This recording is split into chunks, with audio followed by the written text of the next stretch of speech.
Hello everyone. Today in this module you will be learning about one of the most important component of staffing, that is recruitment. Let's start with that. All of you know the meaning of recruitment. It is the process of stimulating people to apply for vacant job positions in the organization. So it can be defined as the process of searching for prospective candidates and stimulating them to apply for jobs in an organization. These are the 4 activities which are involved in recruitment. First, you need to identify different sources of manpower supply. Then you need to assess their validity, whether they are valid according to your requirements. Then choosing the most suitable source or the sources according to your requirement, whether you need skilled workers or unskilled workers. Inviting applications from the prospective candidates for the vacancies. Now, recruitment, this can be done in 2 ways. Either vacancies can be filled from within the organization, then it is called as the internal recruitment, or it can be done from outside the organization, then it is termed as the external recruitment. First, we will study about the internal sources. Under internal sources of recruitment, the vacant job positions are filled by inducing the existing employees of the organizations. It involves 2 methods. One, transfer, and second one is your promotion. Number 1, transfers. It involves shifting of an employee from one job to another, one department to another, one branch to another, or from one shift to another, without a substantive change in the status of the employee. Like if you are shifting a clerk from accounts department to the purchase department on the same position, then it will be termed as the transfer. It may lead to changes in duties and responsibilities, working condition, etc., but not necessarily salary. It is a good source of filling the vacancies with the employees from overstaffed departments. Like we have more employees in one department and deficiency of employees is there in another department. Then we can shift some of the employees from the overstaffed department to the understaffed department, as there is no change in the level of the employees. So it is practically a horizontal movement of the employees. It can also be used for training of employees for learning different jobs, which you better know as, yes, job rotation. And we all know why this method of training is used, so that employee can get knowledge about different jobs in the organization. So whenever there is an emergency, he can be asked to handle any of the job. Job transfers are also helpful in avoiding termination and in removing individual problems and grievances.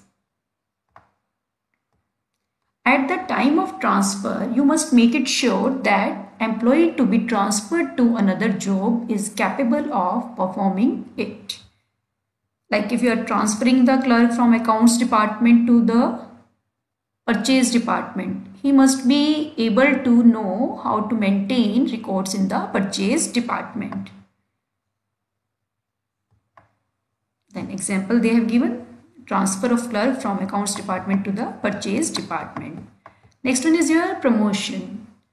Business enterprises generally follow the practice of filling higher jobs by promoting employees from lower jobs within the same organization. It leads to shifting an employee to a higher position, which will be accompanied with higher responsibilities, facilities, status and pay. It is a vertical shifting of employees. It helps to improve the motivation, loyalty and satisfaction level of employees.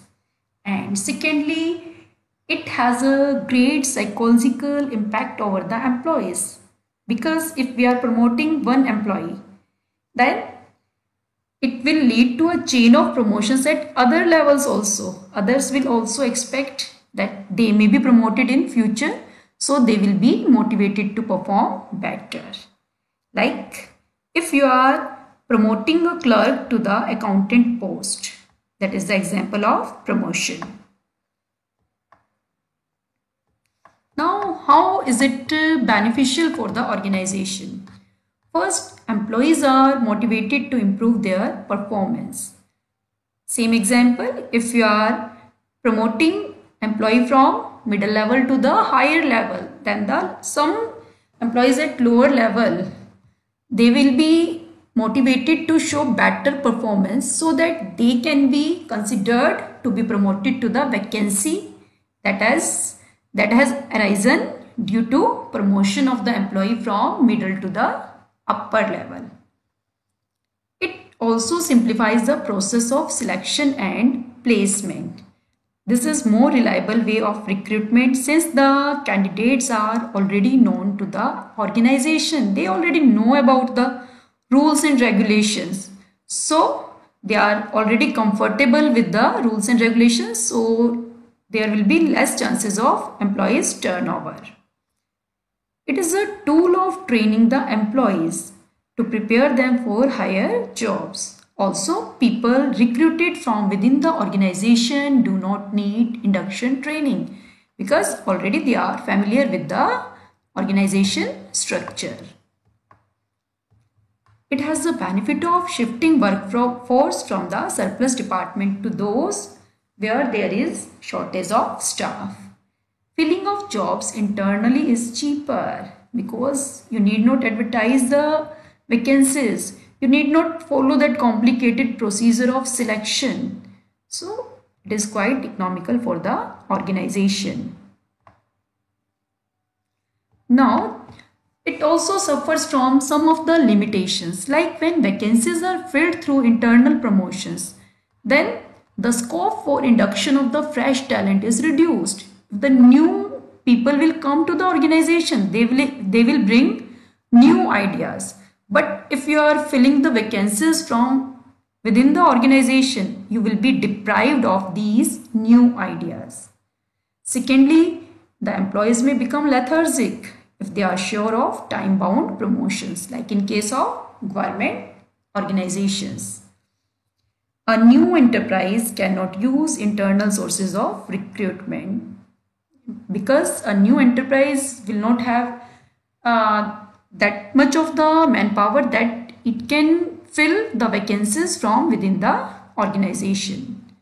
The spirit of competition among the employees may be hampered because they don't have to compete with the outsiders for the same job. Frequent transfers of employees may reduce the productivity of the organization because by the time he gets settled on one job, then he is transferred to the another job. Then he may not show his best on a particular job. Always he will be suffering from that insecurity that he can be transferred to any job at any time. Next is external sources of recruitment. So when vacancies are filled from outside the organization, then it is termed as the external sources of recruitment. And it is used when the existing staff may be insufficient or they may not fulfill the eligibility criteria of the jobs to be filled. Now, under external sources, we will study in total 10 methods. First one is your direct recruitment. You must have seen at some industrial site, a notice is placed on the factory gate specifying the details of the vacancies, or like vacancy for peons, sweepers. Yes or no? Yes. So this is your direct recruitment or the recruitment at the factory gate.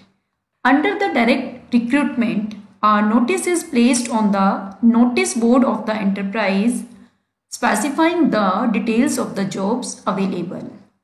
Job seekers assemble outside the premises of the organization on the specified date and selection is done on the spot. But one thing that you have to keep in mind, it is used only for unskilled or semi-skilled jobs. You cannot appoint the managers this way. And the workers who are recruited through direct recruitment, they are known as the casual or the badli workers, and they are paid remuneration on daily wage basis.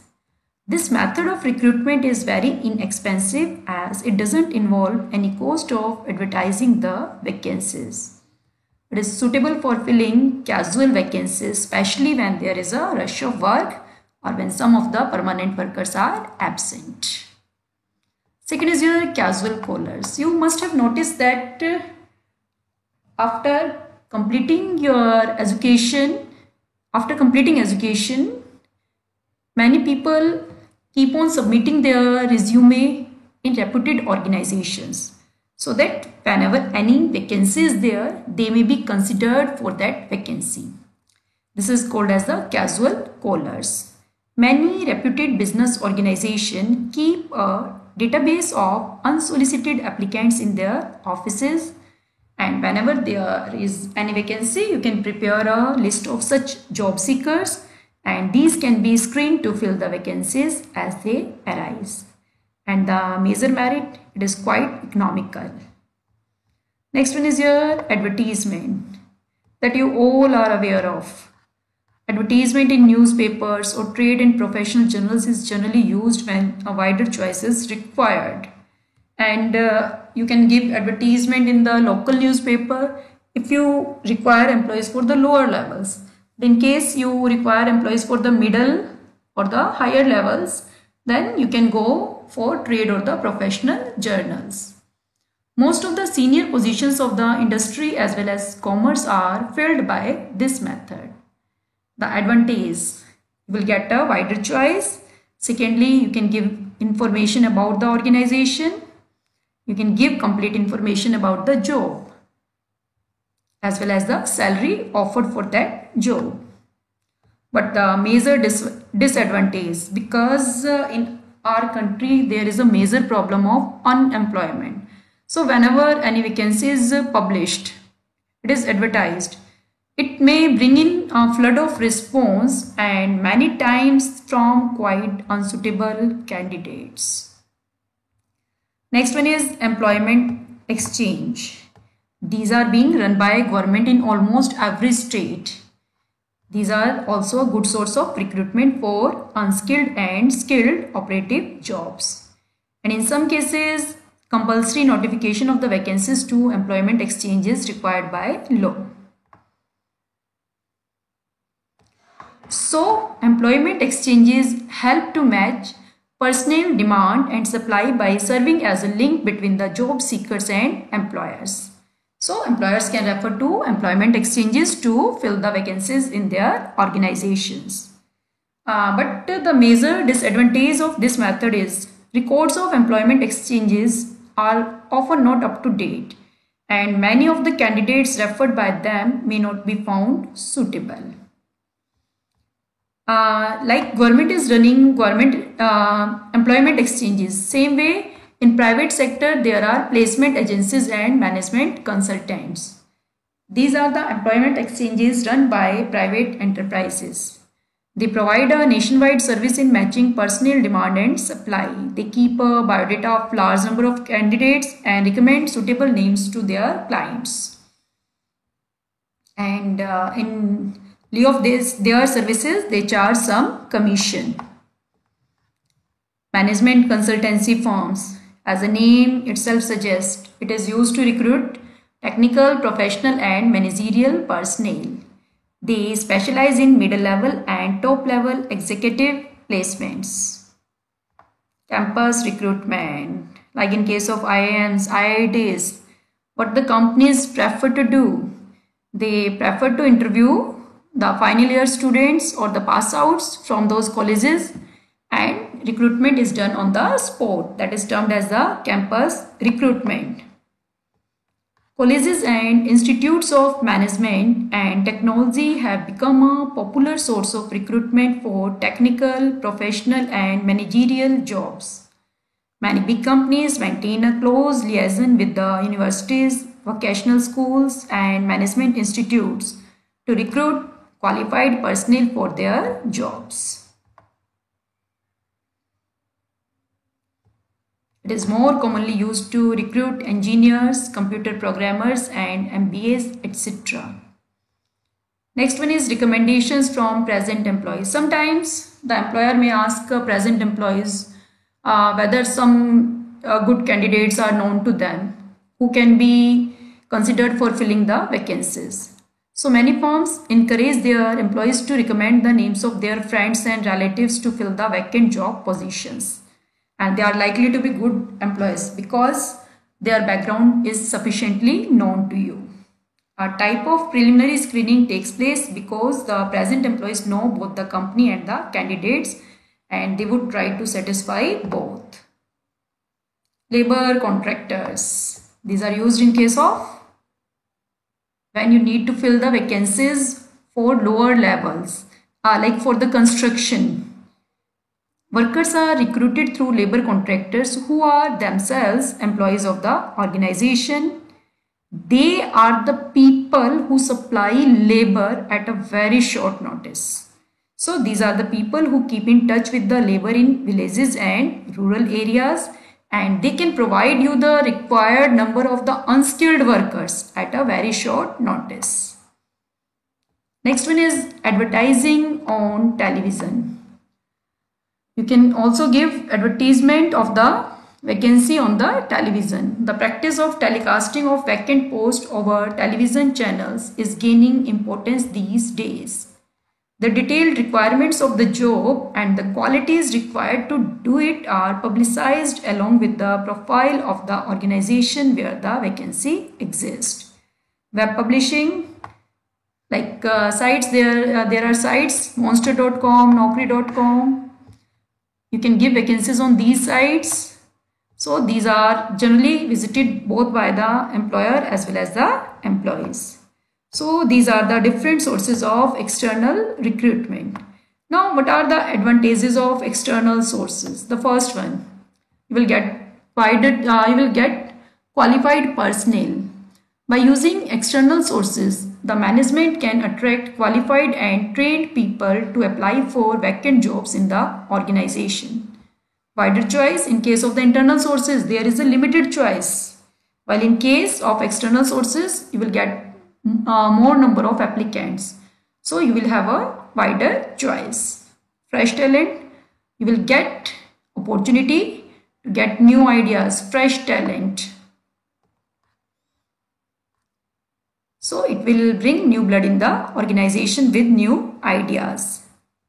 Competitive spirit. If a company taps external sources, then obviously the existing staff will have to compete with the outsider. They will work harder to show better performance, so that for the higher level jobs, instead of giving preference to the employees from outside, company gives preference to them. Demerits. Dissatisfaction among existing staff. So if the organization fills higher level jobs from the outside the organization, then some of the existing staff members, they may feel dissatisfied and it may cause frustration among existing employees. Lengthy process, because first the vacancies are to be publicized, then you will have to wait for the applications, then the selection procedure will be followed, so it becomes a lengthy process. Costly process. It is very costly to recruit staff from external sources. A lot of money has to be spent on advertisement and processing of applications. So now we can sum up it like this. Sources of recruitment, two sources, internal and external. In internal, two sources are there, promotion and transfer. In external, there are total of 10 sources. Direct recruitment, casual callers, advertising, employment exchanges done by government, placement agencies done by private sector, then campus recruitment in case of MBAs, engineers, etc. Recommendations from present employees, labor contractors, especially in construction work, advertising on television, web publishing. So this is all about the sources of recruitment. In the next module, we will study about the next process, that is selection process. Till then, good day to all of you. Take very good care of yourself.